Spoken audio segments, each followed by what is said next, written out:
अस्सलाम वालेकुम प्यारे बच्चों। आज हम स्टार्ट कर रहे हैं ज्योमेट्रिक मीन। कल हमने पढ़ा था अर्थमेटिक मीन। अर्थमेटिक मीन में हम तमाम वैल्यू को जमा करके बटा n करते हैं।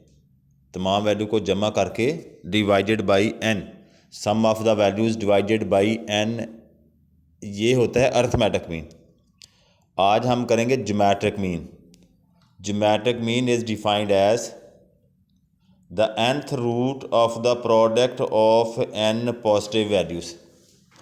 Nth root of the product of n positive values, it mean n product of n positive value. Positive value को ज़रब देंगे, जितनी वैल्यू को ज़रब देंगे अंडर रूट की पावर उतनी कर देंगे। अगर हम 4 वैल्यू को ज़रब देते हैं ना तो अंडर रूट की पावर 4 कर देंगे। अगर अंडर रूट ख़त्म करना है तो 4 वैल्यू को ज़रब देकर power 1/4। If y1, y2, yn be the n values, then geometric mean is equal to y1 ज़रबे y2 multiplied by yn की पावर अंडर रूट की पावर n। और इसको ऐसे भी लिख सकते हैं, it may be written as y1 dot y2 dot yn whole की power 1/n। It is only possible when number of values are small.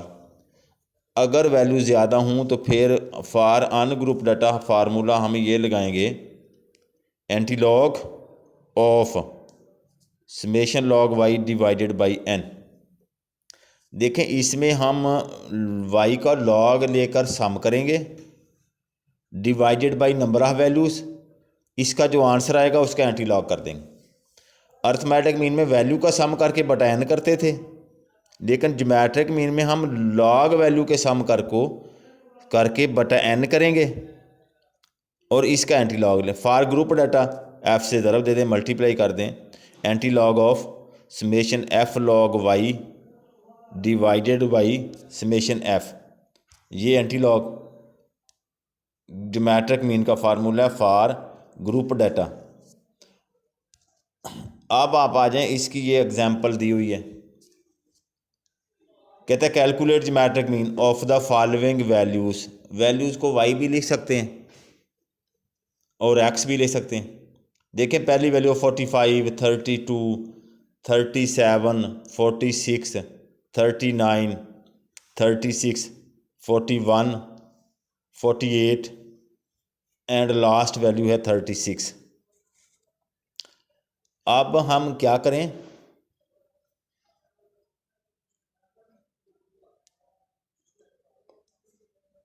Values का लॉग लें। देखें, लॉग 45 ये कैलकुलेटर पे लेंगे, इज इक्वल टू 1.6532। लॉग 32 1.5051। अच्छा, point के बाद मैक्सिमम 4 वैल्यूज़ लिखते हैं। 4 वैल्यूज़ होंगी ना तो आंसर कदरे बेहतर आएगा। लॉग वाई निकाल के हम इसको सम करेंगे, summation log Y. Sum log Y का आंसर आया 14.3870। लें जी, अब आप इसका क्या करें, ज्योमेट्रिक मीन का फार्मूला है anti log of summation log Y divided by n। Summation log Y की जगह पे लिखते हैं 14.3870 बटा n कितना 9। ये आ गया जी 1.5785। इसका एंटी लॉग कर दें। एंटी लॉग कैलकुलेटर पे करेंगे 39.6840 भी इसको लिख सकते हैं। इसके बाद है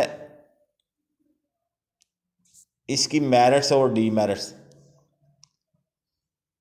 मेरिट्स जो है, it is calculated by the formula. जो अर्थमेटिक मीन की लिखी थी, it is clearly defined by the formula, इसका मतलब वही है। दूसरा कहता है it depends on all the values या it is based on all the values, ये तमाम वैल्यू पे डिपेंड करता है। तीसरा कहता है it is capable for further treatments for further formulas. It is capable for further formulas. ये 3 ही मैंने लिखी हैं, और भी इसकी हो सकती हैं। It is less affected by the extreme value, ये लिख सकते हैं आप।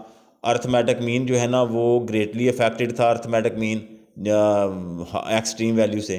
ये कहता उससे अर्थमेटिक मीन की निस्बत ये लेस अफेक्टेड होता है।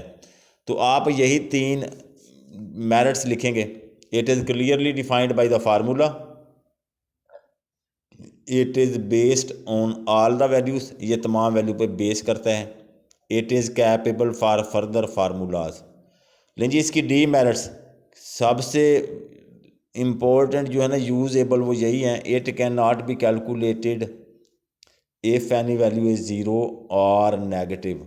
अर्थमेटिक मीन नहीं, ज्योमेट्रिक मीन कहते हैं कि ये कैलकुलेट नहीं हो सकता अगर कोई वैल्यू ज़ीरो होगी। जब ज़ीरो होगी तमाम वैल्यू को ज़रब देंगे ना लॉग लेकर, या सिर्फ ज़रब देंगे तो आंसर ज़ीरो आ जाएगा। और अगर कोई वैल्यू नेगेटिव हो तो उसका लॉग इम्पॉसिबल है, लॉग आ ही नहीं सकता। नंबर 2 कहता है it is not calculated for open and distribution. Open and distribution में भी ये कैलकुलेट नहीं कर सकते। अच्छा, इसके बाद ना ये geometric mean for group data निकाला हुआ है। अनग्रुप डाटा का तो सिंपल फार्मूला है anti log of summation log Y but N. Group data का फार्मूला हो गया anti log of summation F log Y divided by summation F. अच्छा, ग्रुप डाटा में क्लासेस दी होती हैं और फ्रीक्वेंसी दी होती है।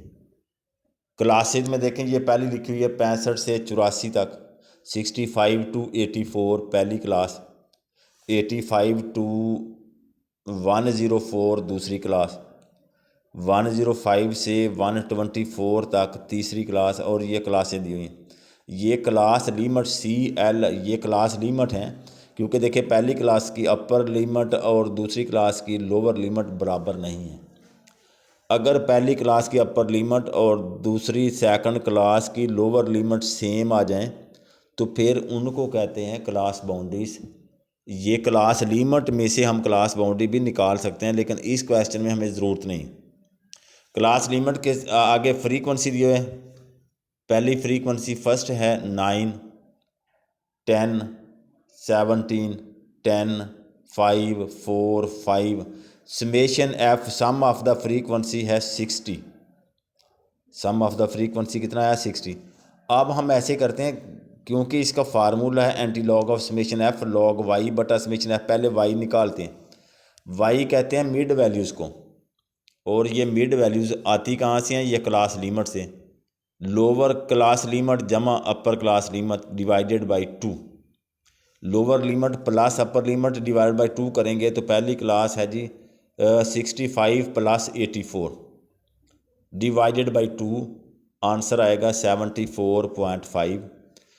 अगली क्लास दोनों को जमा करके 2 पे डिवाइड करें तो आता है 94.5। अब इस तरह तमाम की तमाम मिड वैल्यूज़ निकाल लें। मिड वैल्यूज़ को वाई भी कह सकते हैं सिंपली।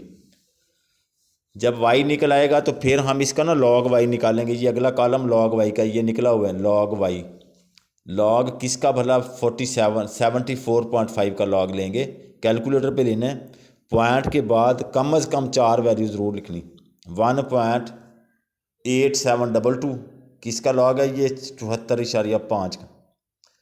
अगली वैल्यू 94.5, इसका लॉग कैलकुलेटर पे लेंगे 1.9754। फिर तीसरी वैल्यू है, थर्ड वैल्यू 114.5, 114.5। इसका जब आप लॉग लेंगे तो ये आएगा 2.0582। लॉग 0 अनडिफाइंड होता है, 10 का लॉग 1 और 100 का लॉग 2 होता है। अब देखें ये 114 है ना, 100 से बड़ा, इसलिए 2.0589। लॉग वाई वाला कॉलम जब निकल आएगा फिर हम इसका निकालेंगे summation F log Y. Sum F log Y निकालेंगे, F multiplied by log Y, और एंड पे इसको सम कर देंगे, वो हो जाएगा समेशन एफ लॉग वाई। अच्छा, एफ लॉग वाई का कॉलम कैसे आएगा? लॉग वाई वाला पिछला कॉलम ये वाला और वाई वाला कॉलम ये है। ये वाई वाले कॉलम को नहीं, वाई वाला नहीं, एफ वाला कॉलम 9 मल्टीप्लाइड बाई 1.8722 ये है 1.8722। आप इन दोनों को मल्टीप्लाई करेंगे तो आ जाएगा एफ लॉग वाई 16.8498। बिल्कुल सेम इस तरह 10 को ज़रब देंगे 10 को 1.9754 तो ये आ जाएगा 19.7540। थर्ड वैल्यू है फ्रीक्वेंसी 17, इसको 2.0589 से ज़रब देंगे तो आंसर आएगा 35.0013। जब हम इसका एफ लॉग वाई वाला कॉलम निकाल लेंगे तो इसको करेंगे प्लस, ये आ जाएगा sum F log Y, summation F log Y is equal to आ जाएगा 124.2483। अब आप इसका फार्मूला अप्लाई करेंगे, anti log of summation F log Y बटा summation X, anti log of 124.2483 divided by 60, तो ये आ गया जी एंटी लॉग ऑफ 2.0708 117.7, ये इसका ग्रुप डाटा का लॉग। बेटा ये हमारा ज्योमेट्रिक मीन एंड हो गया। मैं इसको फिर एक्सप्लेन करता हूँ ज्योमेट्रिक मीन को। ज्योमेट्रिक मीन में हम तमाम वैल्यू को मल्टीप्लाई करके उसकी पावर 1/n करते हैं। अगर वैल्यू 4 हैं तो 4 वैल्यू का मल्टीप्लाई करेंगे, पावर 1/4 कर देंगे। ये है simplest formula, basic definition formula. बहुत कम इस्तेमाल होता है क्योंकि वैल्यू 4, 5, 3 हों तो फिर, अगर वैल्यू ज़्यादा हों तो फिर हम वो एंटी लॉग वाला फार्मूला लगाते हैं। एंटी लॉग वाला फार्मूला क्या है? Geometric mean is equal to anti log of summation F log, anti log of summation log Y बटा एन। फॉर ग्रुप डाटा है anti log of summation F log Y divided by summation F. Simply आपको values दी होंगी, आप value का लेंगे log Y, log Y को सम करेंगे समेशन लॉग वाई बटा एन करके इसका एंटी लॉग ले लेंगे। और इसी तरह ग्रुप डाटा का है, उसमें क्लासेस दी होती हैं, क्लासेस में से हम वाई निकाल लेते हैं, फिर वाई का लॉग लेते हैं, लॉग वाई को एफ से ज़रब देंगे, एफ लॉग वाई का करेंगे सम, एफ लॉग वाई का सम करके बटा समेशन एफ करेंगे। इसका जो आंसर आएगा उसका एंटी लॉग लेंगे। ज्योमेट्रिक मीन ख़त्म हो गया। इंशाल्लाह कल को हम हार्मोनिक मीन पढ़ेंगे। ज्योमेट्रिक मीन के बारे में अगर आपको कोई प्रॉब्लम हो आप पूछ सकते हैं। जो बच्चा लेक्चर अटेंड करेगा अपना रोल नंबर लिख के यस सर अटेंडेंस शो करेगा ज़रूर। जो नहीं शो करता इसका मतलब उसने लेक्चर अटेंड नहीं किया। अब ज्योमेट्रिक मीन की खूबी ये है कि it is less affected by the extreme value. खूबी से मुराद है merits. It depends on all values. It is clearly calculated by the formula. और चौथी है it is capable for further. इस तरह से डी मेरिट्स इसकी हैं जी। डी मेरिट में पहली डी मेरिट है it is not calculated if any value is 0 और नेगेटिव। और अगर ओपन एंड डाटा हो तो भी ये कैलकुलेट करना इजी नहीं है, नहीं होता कैलकुलेट। ओपन एंड के लिए भी ये कैलकुलेट करना नामुमकिन है। चलें, अल्लाह हाफिज़। कल को इंशाल्लाह मुलाकात होगी।